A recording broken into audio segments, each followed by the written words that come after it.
Quise arruinar la boda de mi mejor amiga. Le dije en medio de la ceremonia frente a todos que estoy embarazada de su prometido. Ella solo le dijo, después de la ceremonia hablamos. Pero a mí sí me sacaron de la boda. No quiero que mi hijo crezca sin un papá. El vestido blanco de Clara seguía avanzando por el pasillo mientras a mí me agarraban del brazo como si fuera una amenaza pública. Yo gritaba mi verdad con la garganta rota, pero el murmullo de la gente era más fuerte que mi voz. La música no se detuvo, el sacerdote no se movió, y el sí, acepto, flotó como una bofetada perfecta. Afuera, en las escaleras de la iglesia, me quedé mirando las puertas cerradas, esperando que alguien corriera a buscarme. Y antes de que me digan loca, déjenme explicarles en qué momento todos decidieron convertir a mi hijo en un chiste.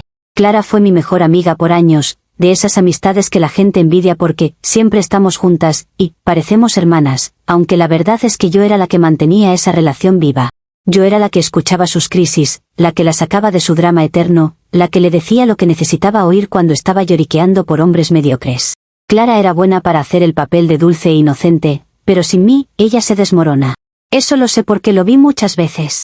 Cuando apareció Daniel, el prometido, todo empezó a desbalancearse de una forma que me pareció injusta.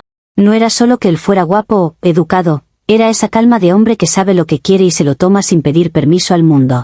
Clara, por supuesto, se enamoró como una adolescente, y empezó a actuar como si el universo le debiera un final feliz. Y lo que más me molestó no fue su romance, sino el modo en que dejó de necesitarme, como si mi presencia ya no fuera imprescindible. Yo conocí a Daniel por ella, pero Daniel me vio a mí por mí.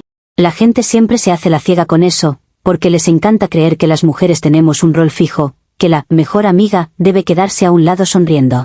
Pero Daniel me miraba distinto, me trataba con una atención que no se finge, y yo no soy de esas que se hacen las humildes cuando la realidad es obvia. Si un hombre te mira como si fueras la opción real, no eres tú la que está inventando. Clara empezó a hacer cosas que me parecieron una falta de respeto, como si yo fuera un accesorio. Me hablaba de la boda como si me estuviera haciendo un favor al invitarme, me mostraba su vestido como si mi opinión fuera un sello de aprobación que ella ya daba por garantizado, y me pedía que sonriera en las fotos porque tú sales bien en cámara. Yo sentí que me estaban usando para decorar su felicidad, cuando yo fui parte de construir su vida social desde cero. Y luego vino el detalle que me terminó de abrir los ojos. Clara y Daniel anunciaron su fecha con una emoción exagerada, como si fueran celebridades, y todo el mundo se volcó a celebrarlos. Nadie se preguntó cómo me sentía yo, nadie pensó en el lugar que yo iba a ocupar después de que ella se casara y se fuera. Me dejaron en el papel de siempre, la amiga que aplaude, la amiga que no estorba, la amiga que se queda atrás cuando el cuento termina. Yo no soy una persona cruel por deporte, pero tampoco soy una alfombra. Si algo aprendí es que la gente solo entiende cuando se le sacude el piso. A Clara le estaban regalando un sueño perfecto, y ella estaba tan subida en su nube que necesitaba una dosis de realidad. No porque yo quisiera destruirla, por envidia, como les gusta decir para simplificar, sino porque ella se estaba volviendo peligrosa en su ingenuidad, estaba a punto de amarrarse a un hombre sin entender lo que hay detrás de un para siempre. La idea de decirlo en la ceremonia no fue un capricho vacío, fue una medida necesaria. Nadie escucha cuando hablas en privado, porque Clara es experta en fingir que la confrontación no existe. Yo ya la conocía, iba a sonreír, iba a llorar, iba a decir, después hablamos, y al final iba a casarse igual, con esa cara de víctima pacífica que le sirve para que todos la protejan. Entonces, sí, necesitaba hacerlo donde no pudiera esconderse, donde la verdad tuviera peso. Además, yo no podía permitir que mi hijo naciera en la sombra de una mentira social. A mí me parecía profundamente injusto que Clara estuviera a punto de firmar un futuro como esposa perfecta mientras yo iba a quedar como el secreto sucio. Y si ustedes creen que yo iba a aceptar ese papel, no me conocen. Yo merezco que se me tome en serio, y mi hijo merece que se reconozca su existencia desde el primer segundo. El día de la boda, yo fui con la intención clara de poner las cosas donde pertenecen. No llegué borracha, no llegué gritando desde la puerta, no llegué con un show barato, llegué con presencia, con la seguridad de que una verdad dicha en el momento correcto cambia el curso de todo. Y el momento correcto era cuando Clara estuviera más convencida de que el mundo le pertenecía, porque ahí es cuando el golpe se siente y la gente reacciona. Cuando Clara entró, la iglesia entera se derretía de emoción, y yo veía a Daniel parado al frente con esa serenidad que me resultaba demasiado familiar. No sé cómo explicarlo sin que lo distorsionen, pero había algo en el que parecía más mío que de ella, como si él estuviera cumpliendo un papel que le asignaron. Yo esperé a que todo estuviera en el punto exacto, a que todos estuvieran mirando, a que el silencio fuera una alfombra lista para mancharse. Y entonces lo dije. Lo dije fuerte, lo dije claro, lo dije sin pedir permiso, porque las cosas importantes no se piden con voz bajita. Dije que estaba embarazada de su prometido, y no fue una frase para arruinar una boda, como lo repiten con morbo, fue una alarma. Fue poner en evidencia que esa historia perfecta tenía una grieta, y que esa grieta tenía nombre y tenía consecuencias. Lo que pasó después fue lo más revelador de todo. Clara no se desmayó, no gritó, no lloró como la pobre niña buena que todos creen que es. Clara me miró con una frialdad calculada y soltó eso de, después de la ceremonia hablamos, como si yo hubiera interrumpido para preguntar la hora. Esa reacción fue peor que cualquier insulto, porque era Clara diciendo que mi vida, mi cuerpo, mi hijo, podían esperar a que ella firmara su momento de princesa. Yo esperé que Daniel reaccionara como corresponde cuando un hombre se entera de que va a ser padre. Esperé un gesto, una mirada, una palabra, cualquier señal humana. Pero él se quedó ahí, quieto, como si yo fuera un ruido de fondo. Y ahí entendí que lo que estaba pasando no era una simple sorpresa, era una estrategia. Ellos ya tenían un guión, y yo acababa de intentar cambiarlo. La seguridad de la iglesia se me vino encima como si yo estuviera armada. Me tomaron del brazo, me empujaron hacia atrás, me hablaron con esa voz de autoridad falsa que usan para humillar. Yo intenté explicar, intenté insistir en que esto era serio, pero la gente se pone bruta cuando decide a quién odiar. No me dejaron ni respirar, y lo más asqueroso fue escuchar a algunos murmurar como si yo fuera una cualquiera inventando por atención. Me sacaron de la iglesia y me dejaron afuera, con el sol dándome en la cara y el ruido de los invitados adentro como si nada.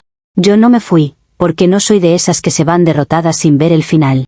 Yo me quedé en las escaleras, esperando el caos lógico, la boda suspendida, Daniel corriendo, Clara llorando, la gente haciendo preguntas, porque eso era lo normal cuando se suelta una bomba. Y entonces escuché aplausos. Aplausos de celebración, aplausos de felicidades, aplausos de cierre. La música volvió como si yo jamás hubiera existido.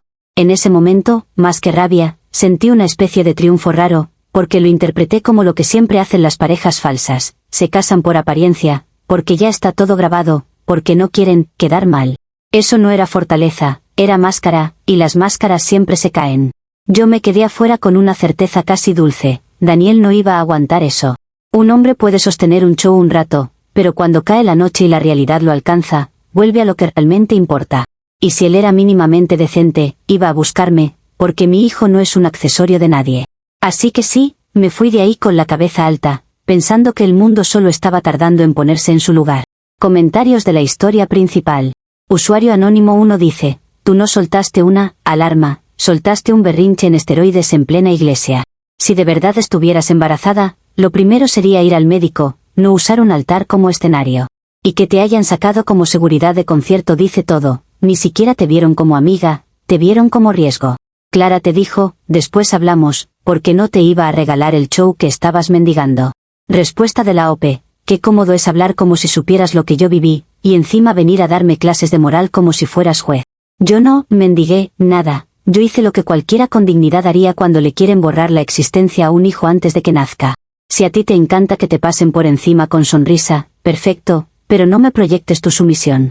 A mí me sacaron porque la gente es cobarde con las verdades, no porque yo estuviera mintiendo. Usuario anónimo 2 dice, me da risa que te pintes de víctima cuando tú misma dices que fuiste a poner las cosas en su lugar. O sea, fuiste con intención de reventar el día más importante de tu mejor amiga, y ahora lloras porque no te aplaudieron. Y lo peor, ni mencionas una prueba, un doctor, una fecha, nada, solo lo dije fuerte. Suena a mentira con eco. Respuesta de la OP, ay, por favor, el típico que cree que la vida viene con recibos pegados en la frente para que no le dé ansiedad. No tengo que mostrarle a un desconocido mis cosas íntimas para que me crean, y menos cuando todo el mundo ya decidió que Clara es santa y yo soy el demonio. Yo no lloré porque no me aplaudieron, me indigno porque se creen con derecho a tratarme como basura por decir algo que les incomoda. Si te da risa, disfrútalo, pero no me vengas a exigir detalles como si fueras el papá del bebé. Actualización 1. Han pasado 2 días desde la boda, y lo primero que tengo que decir es que el silencio es violencia. Yo me desperté el día siguiente esperando un mensaje, una llamada, aunque fuera un insulto de Daniel, algo que confirmara que no me habían borrado del mapa. Pero no hubo nada.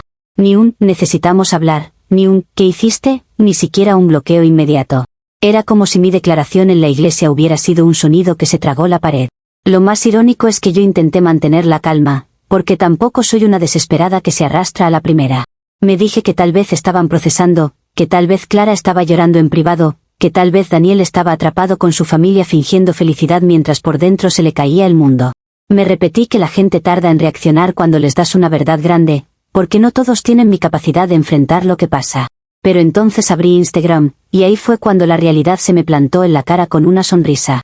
Clara subió fotos de luna de miel en Bali, con palmeras, con tragos, con esa felicidad plástica de postal.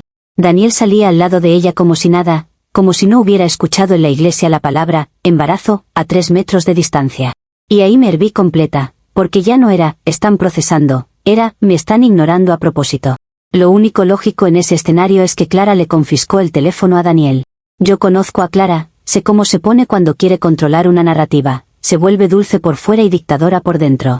Ella debe haberle dicho que yo estaba loca, que yo inventé todo, que lo mejor era bloquearme y disfrutar del viaje. Y claro, Daniel, para no pelear en plena luna de miel, habrá aceptado, porque los hombres son débiles cuando una mujer les llora con maquillaje caro. Así que sí, lo llamé. No una vez, no dos, sino todas las veces que una persona necesita hasta que el mundo entiende que esto no es un juego.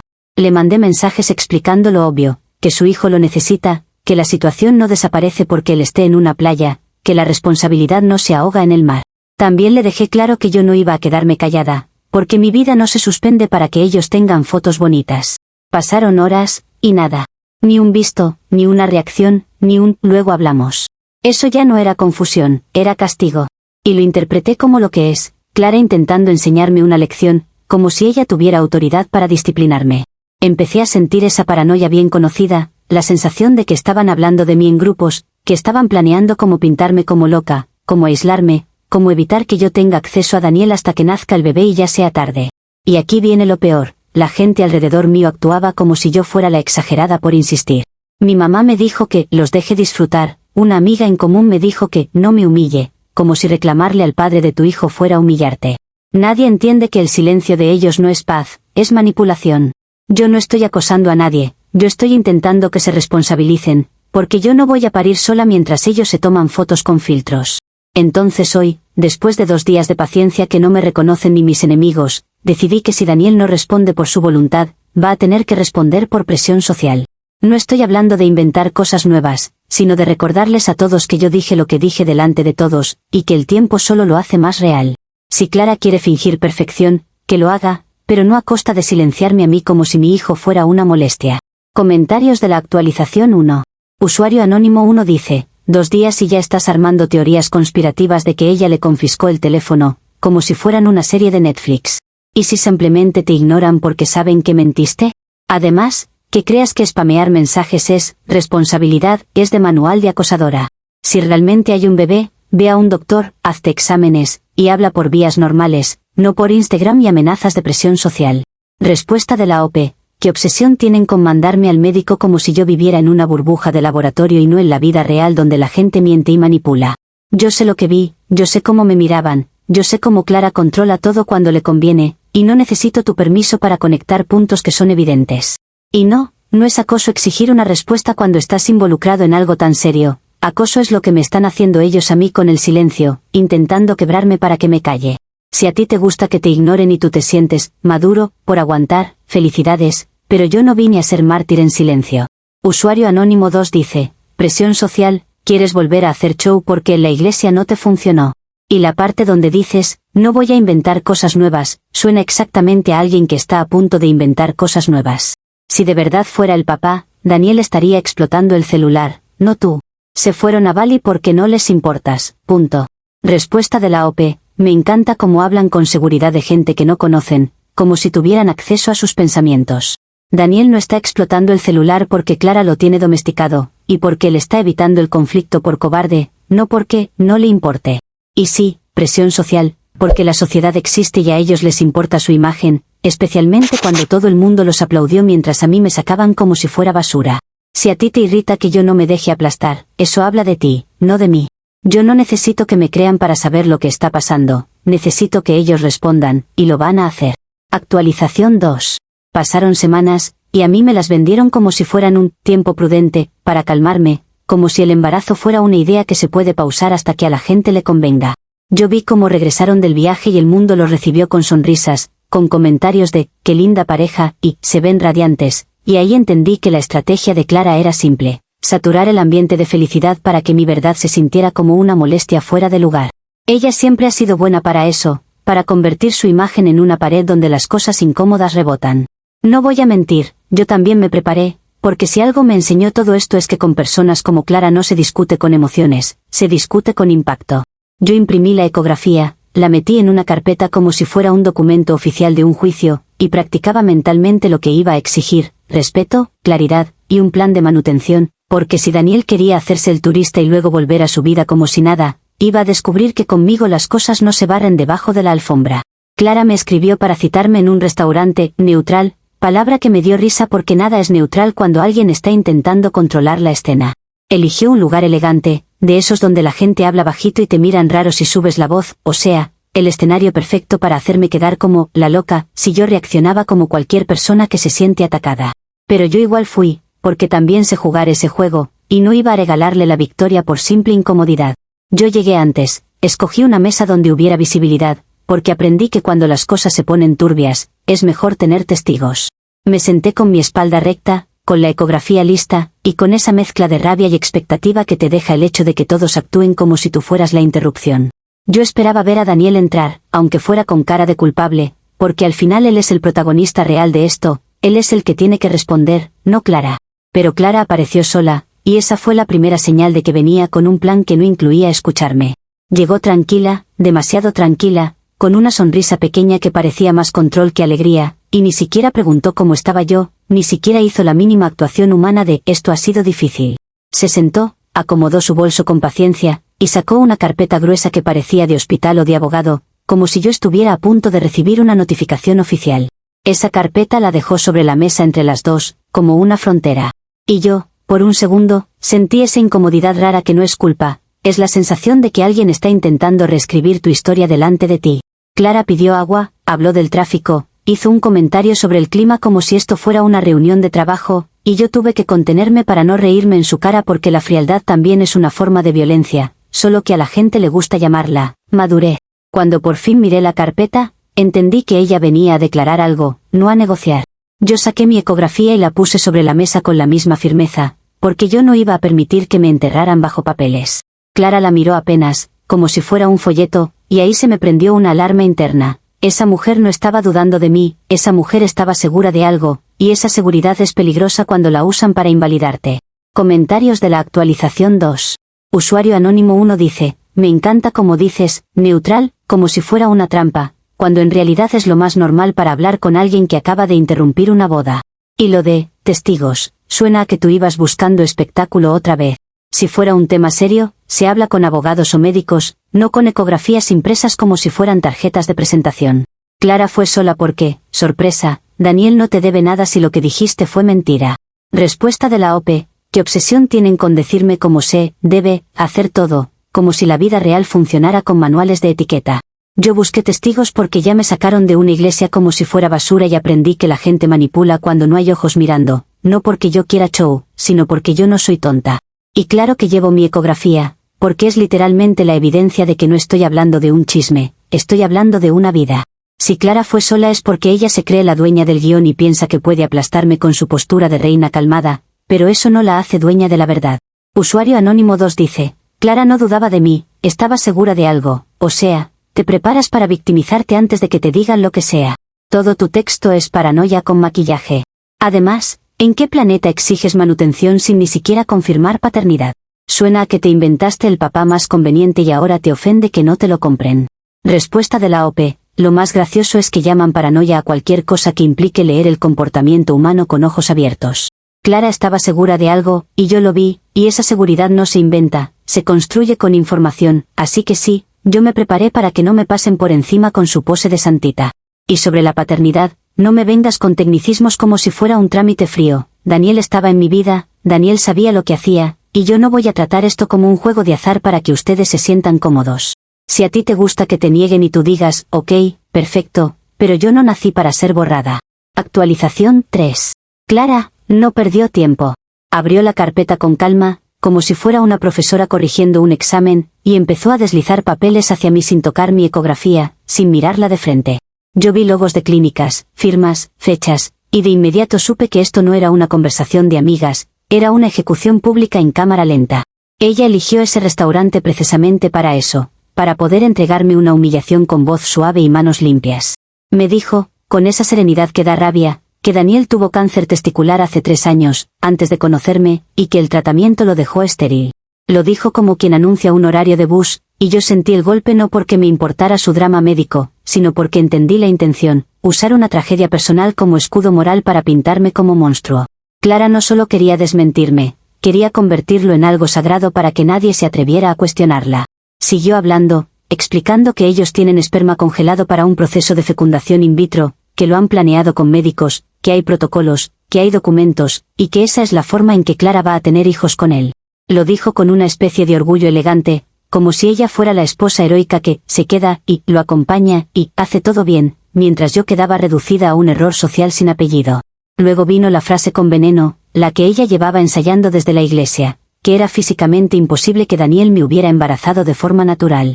Y lo dijo mirándome por primera vez, no con tristeza, sino con juicio, como si yo fuera un caso clínico de vergüenza. En su cabeza, eso cerraba el tema para siempre, como si la biología fuera un martillo y ella acabara de clavarlo en mi frente. Clara remató con una tranquilidad insultante, que por eso siguió con su boda, porque ella sabía que yo mentía o que yo era una cualquiera que ni siquiera sabe quién es el padre. Me lo dijo sin levantar la voz, sin mancharse, como si fuera una conclusión lógica y no un ataque personal. Ahí entendí que Clara no quería claridad, quería aplastarme con una etiqueta, porque para ella era más cómodo convertir mi embarazo en promiscuidad que aceptar que su historia perfecta tiene grietas.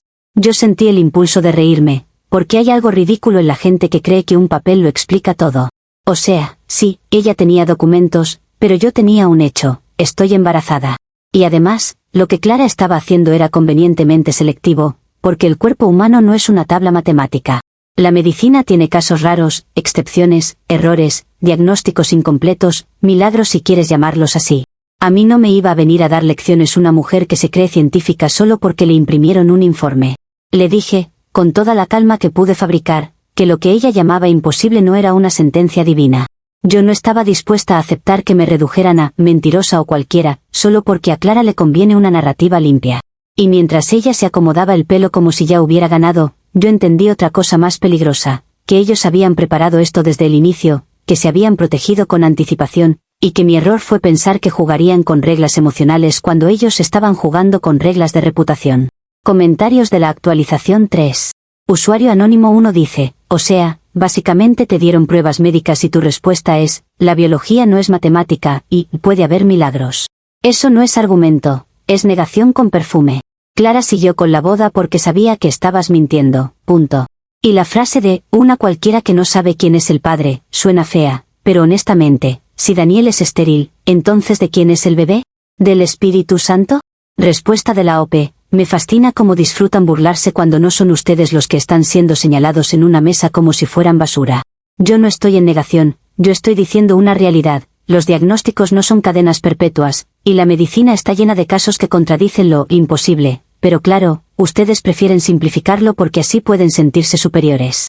Y sobre quién es el padre, no te voy a dar el placer de convertir mi embarazo en un chiste de iglesia, porque eso es exactamente lo que Clara quiere, que la gente se ría para no pensar.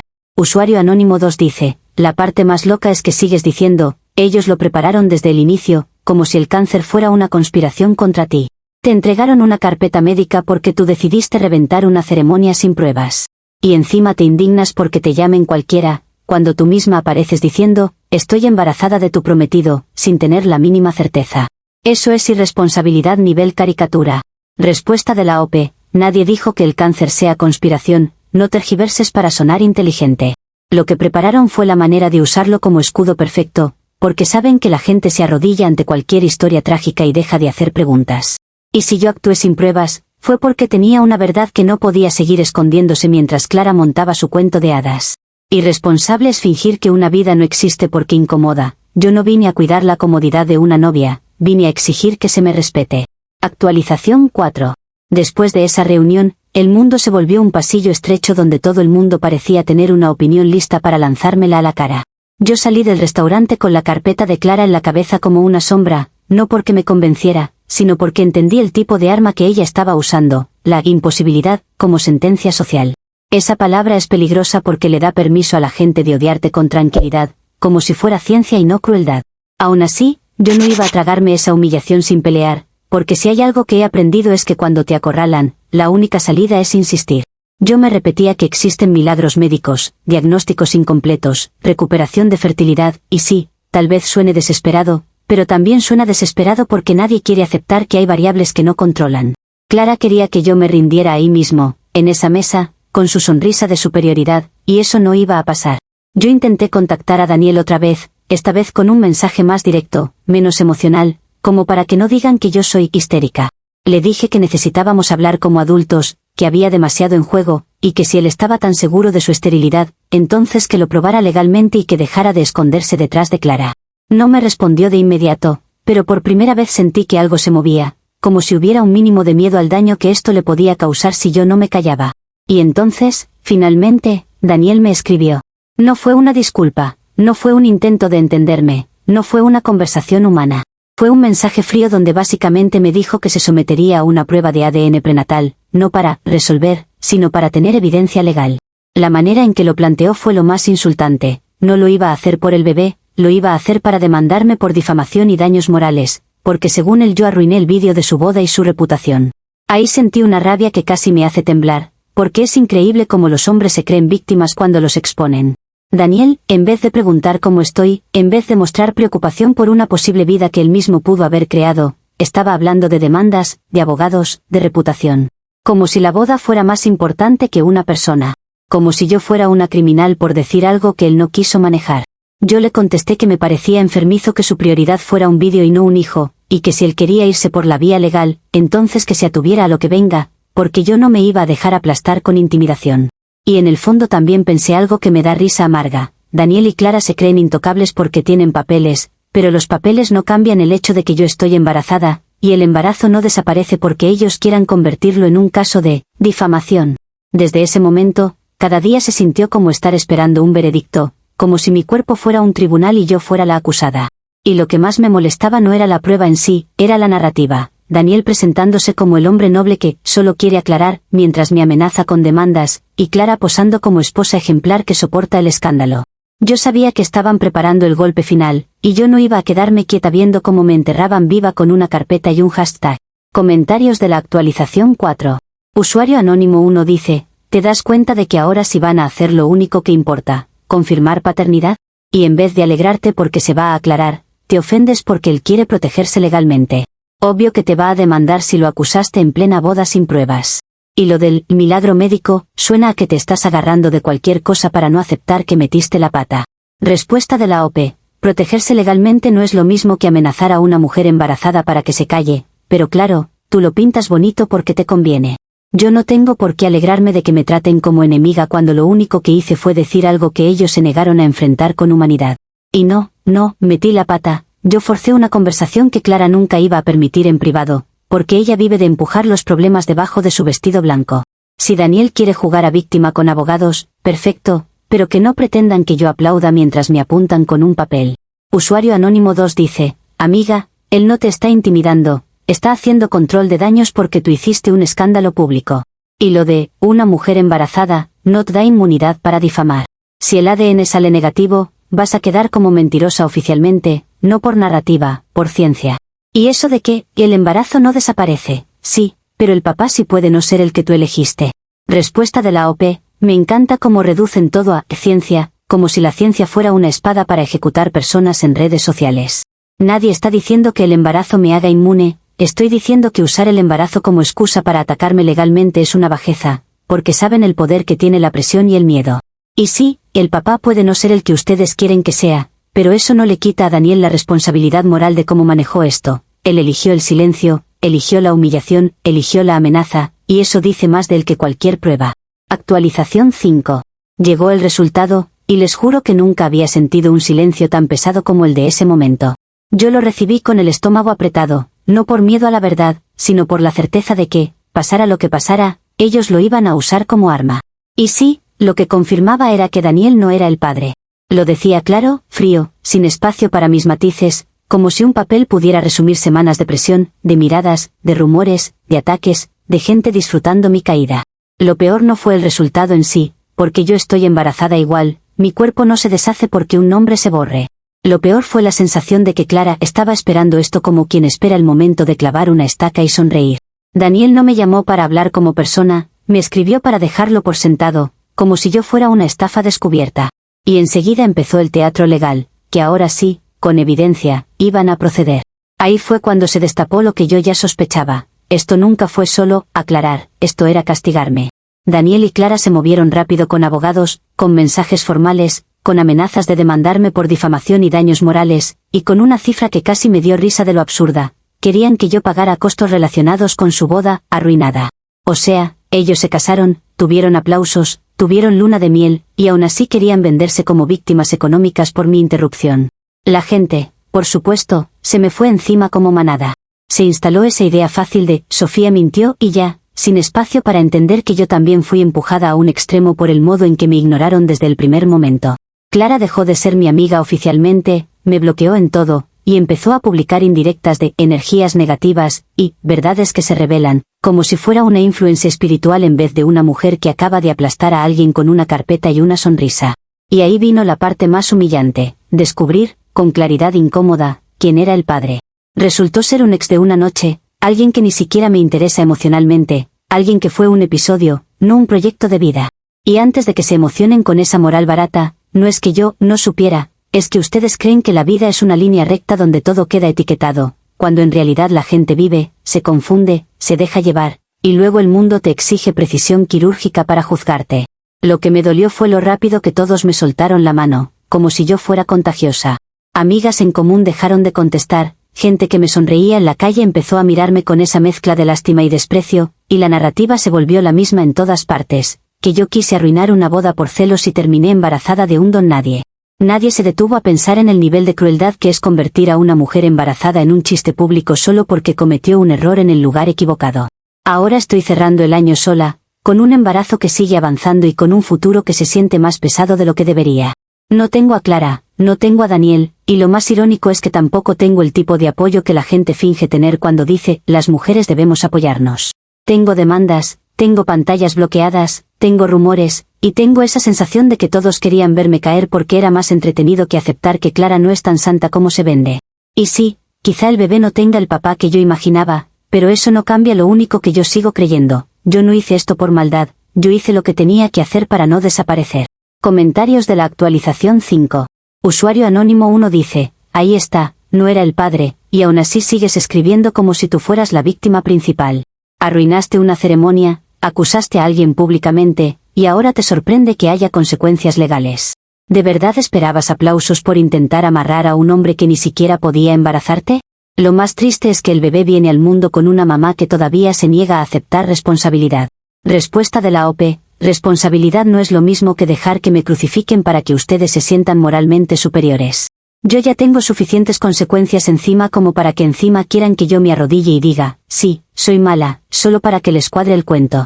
Yo reaccioné porque me ignoraron, porque me silenciaron, porque me empujaron a un punto donde lo único que funcionaba era romper la burbuja. Si para ustedes la única mujer válida es la que se calla y se traga la humillación, entonces claro que les molesta que yo no me quebrara como querían.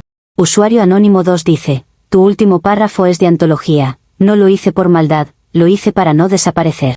Eso es literalmente admitir que lo hiciste por ego. Querías atención, querías control, querías que la boda girara alrededor de ti. Y lo del padre, de una noche, no es un detalle menor, es la prueba de que soltaste el nombre de Daniel porque era el más útil, no porque fuera real. Ojalá Alex también se haga prueba y te ponga límites, porque ese bebé no merece este circo. Respuesta de la OP, qué conveniente que ya me nego a cualquier instinto de supervivencia que no sea bonito para ustedes. Sí, yo no iba a desaparecer, porque desaparecer es lo que Clara quería, que yo fuera un error silencioso mientras ella posaba de esposa perfecta. Y no, Daniel no fue un nombre útil, fue un nombre que tenía sentido en mi historia, en mis vivencias, en las señales que ustedes se niegan a reconocer porque prefieren un villano plano. Si alguien merece límites aquí es la gente que disfruta destruir a una embarazada como entretenimiento, porque ustedes hablan de, el bebé, como si les importara, pero lo único que les importa es tener razón y reírse.